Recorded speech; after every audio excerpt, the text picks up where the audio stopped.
Donc, au 1er janvier 2023, la filière méthanisation en Normandie, c'était 164 unités qui produisaient du biogaz. La dynamique est assez bonne. On a aujourd'hui une trentaine d'installations qui sont en construction.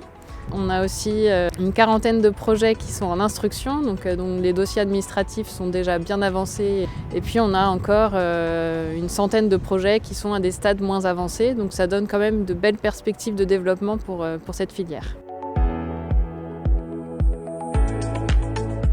La région Normandie n'était pas forcément une des régions pionnières sur le développement de la méthanisation. C'est vrai que la Bretagne était partie assez en avance, le Grand Est aussi avait démarré assez fort et nous, la Normandie, ça a démarré, on va dire, plus doucement à partir des années 2010.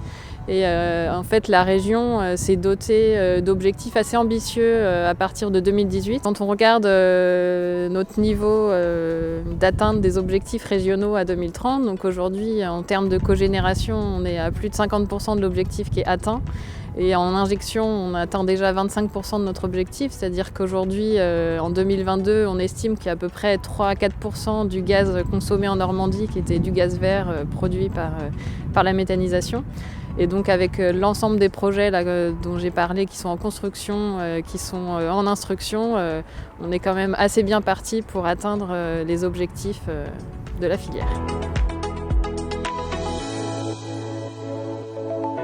Méthanormandie, c'est un plan régional pour accompagner le développement de la filière méthanisation. C'est un plan qui a été lancé à l'initiative de la région et de l'ADEME. Le programme d'animation implique deux structures, donc la Chambre d'agriculture de Normandie et l'association Biomasse Normandie. Sur les différents volets d'action du programme Méthanormandie, donc il y en a plusieurs. Il y a d'abord l'animation de la filière, donc que ce soit les entreprises qui gravitent autour de la méthanisation sur le montage de projets, la construction, l'accompagnement technique, etc.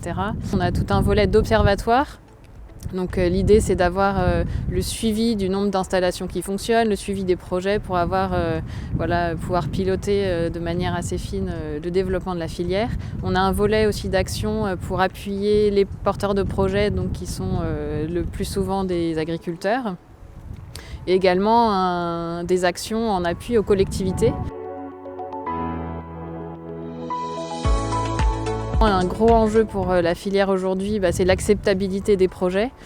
Donc on observe quand même de plus en plus d'opposition, donc des comités anti-méthanisation, des associations anti-méthanisation. Dans le cadre du programme Méthanormandie, il y a une charte Méthanormandie qui a été signée par l'ensemble des partenaires Méthanormandie pour promouvoir le dialogue territorial autour des projets, parce qu'on est persuadé que communiquer bien en amont donne les conditions d'une meilleure acceptabilité du projet.